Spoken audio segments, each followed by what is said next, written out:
Yahweh, Yahweh, batela Nikongo. Yahweh, Yahweh, benisa Nikongo. Yahweh, Yahweh, batela Nikongo.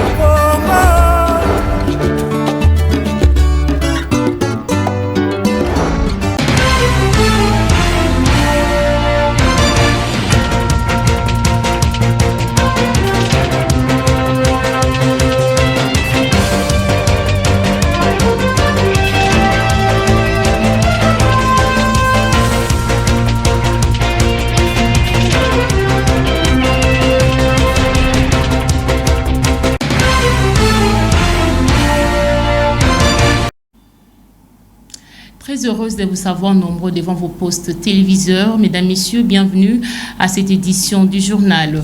4 jours pour mettre à profit toutes les connaissances acquises tout au long du parcours.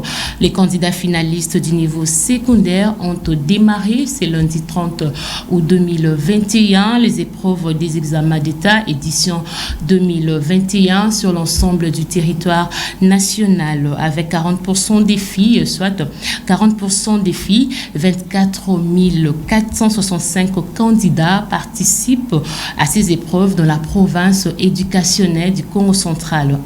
Un reportage de Roger Missamou et bienvenue Tony. Les épreuves de la session ordinaire des examens d'État édition 2021 ont été lancées ce lundi 30 août 2021 sur toute l'étendue de la RDC. À Matadi, le coup d'envoi a été donné par le ministre provincial de l'Éducation, Serge Kouébouina Tanda, à l'Institut du 30 décembre, où l'ouverture symbolique du mal du thème a été effectuée en présence de l'officier des polices judiciaires, des représentants des finalistes et de celui des surveillants. Après l'ouverture symbolique du mal du thème, le numéro 1 de l'éducation au Congo central, en compagnie de l'inspecteur principal provinciale et d'autres autorités de la province éducationnelle Congo central 1 a procédé à la distribution des items d'examen aux candidats. Après l'Institut du 30 décembre, Serge Kouébouina et toute sa délégation ont visité les complexes scolaires en Pozo pour s'assurer du bon déroulement de ces épreuves jusqu'à Chité au centre Matadi 5 dans l'enceinte de l'école primaire Londé dans la commune de Matadi. L'inspecteur principal provincial Théophile Junior Kiassa Kamenga a résumé les taux de participation à ces épreuves dans sa juridiction. Au Congo central 1, nous avons un total de 24 465 candidats attendus, dont 48% des filles, réparties dans 68 centres de passation, plus 29 extensions, Covid oblige. Par rapport à la ville de Matadi, nous attendons 7 285 candidats, dont 52% des filles. Et sur place à Matadi, nous avons organisé 18 centres de passation avec 17 extensions. Notons que cette édition des examens d'État est la 57e depuis 1967. Elle se déroule dans des conditions particulières avec un nombre réduit dans les locaux suite à la Covid-19.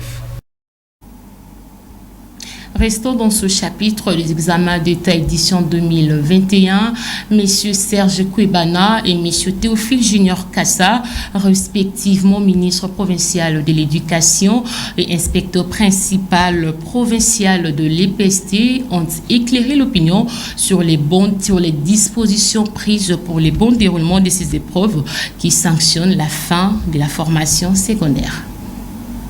On a affecté un surveillant pour 20 candidats, et justement pour tenir compte du respect des mesures barrières contre la Covid. Vous voyez, avec tout ce nombre de candidats, donc il y a autant de surveillants par rapport à ça. Il ne manquera pas de surveillants, nous sommes vraiment organisés. Nous avons fait une sensibilisation à travers toute la province éducationnelle, sensibilisation médiatisée. Nous sommes en train de montrer, prouver aux gens, les sensibiliser par rapport à la vision claire de son Excellence, Monsieur le ministre, n'est-ce pas, de l'EPST. Et là, il va s'agir de redorer les blasons ternis de notre système éducatif par la lutte contre les antivaleurs, mais aussi par la consolidation et la pérennisation de la gratuité de l'enseignement primaire. Les finalistes, ce sont des enfants, il faut les encourager. Ils n'ont jamais vécu cette épreuve.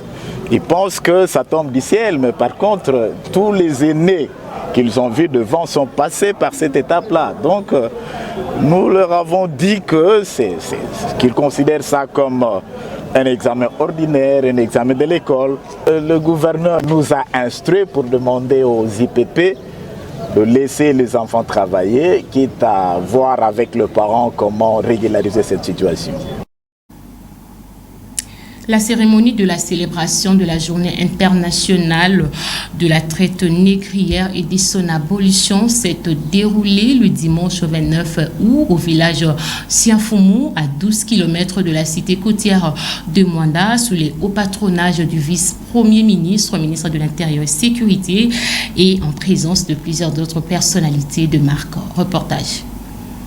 Prise de conscience de notre histoire à travers la connaissance et la valorisation des sites des mémoires de la traite négrière pour repenser notre devenir est le thème retenu pour la commémoration de la journée internationale du souvenir de la traite négrière et de son abolition. Ce thème est l'occasion pour les Africains en général et les Congolais en particulier de se souvenir de nos vaillants qui ont effectué des voyages sans retour et sont devenus esclaves dans d'autres continents. Le village Sianfoumou, situé à 12 km de la cité côtière de Mwanda, fut le point d'embarquement. Les Portugais, les Hollandais, les Français ainsi que les Anglais les gardaient avant d'aller en esclavagisme. Plusieurs personnalités politico-administratives tant nationales que provinciales ont tiré aussi de leur présence pour palper du doigt les traces de la traite négrière. On note singulièrement la présence du ministre provincial du Tourisme, Edouard Samba Sitou, dans cette activité de grande envergure. Une cérémonie ancestrale s'est déroulée à l'entrée du village Sianfoumou. Question pour les Baoyo de saluer la présence des autorités en exhibant des danses qui, beaucoup pour la première fois, ont foulé leur sol.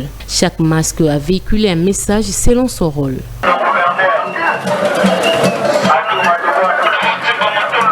Après avoir reçu les honneurs de ces 6 masques, l'équipe s'est dirigée dans les sites Sianfoumou où chaque membre du gouvernement Samba Lukonde, le conseiller spécial du chef de l'État en matière de santé, le chef du bureau de l'UNESCO RDC ont prononcé un mot en rapport avec la circonstance. S'en est suivi la pose de la première pierre pour la construction d'une stèle en mémoire de la traite négrière de nos vaillants Congolais qui sont devenus esclaves.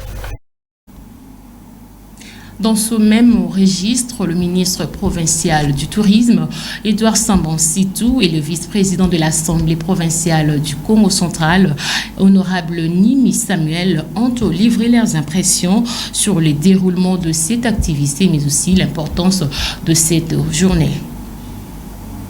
Satisfait du travail qu'on a bâti sur le terrain. Parce que je dois rappeler ici que nous avons passé 10 jours ici pour préparer personnellement cette activité-là sur ordre de son Excellence, Monsieur le gouverneur de province. Nous avons été honorés par la présence de son Excellence, Monsieur le vice-premier ministre, ministre de l'Intérieur, Sécurité, Affaires coutumières, qui a conduit la délégation du gouvernement central. L'importance de cette journée, ça nous permet désormais d'inscrire dans notre mémoire l'idée selon laquelle la traite négrière, la route des esclaves et toute cette histoire que nous avons apprise à l'école sur les commerces triangulaires, la province du Congo central avait été pratiquement la porte de sortie de tous les esclaves qui étaient achetés dans le royaume du Congo, mais aussi dans d'autres pays africains. Je pense qu'on doit refaire l'histoire du Congo parce que ce que nous venons d'apprendre, qui s'est passé chez nous, mais qu'on ne nous a jamais enseigné à l'école, doit nous éveiller davantage parce que ensemble avec vous, on vient de visiter différents endroits où les esclaves qui sont venus du Bénin, du Ghana, de partout de la RDC, et donc l'embarquement se faisait ici à Mwanda. Donc nous avons découvert les lieux où on gardait les esclaves avant l'embarquement, les ports d'embarquement et les trous où on enfermait les esclaves de peur qu'ils ne puissent fuir, et les grandes marmites qui ont servi pour soit conserver l'eau ou préparer la nourriture pour les esclaves. Donc c'est triste, mais au fond ça nous réconforte. Cette journée vraiment entre dans les annales de l'histoire du Congo central parce que nous avons été honorés dans ces 6 ans. Autre chose, à présent, la sous-traitance abusive est désormais prohibée sur l'ensemble du territoire national. Cette décision est sortie d'une note circulaire de la ministre nationale de l'Emploi, Travail et Prévoyance sociale, Claudine Ndoussi. Suivez les explications dans ce propos du chef des divisions du travail recueilli par Pacifique Mwanda. La sous-traitance est permise. Elle est là pour que tout le monde puisse ouvrir son activité dans toutes les provinces et partout ailleurs.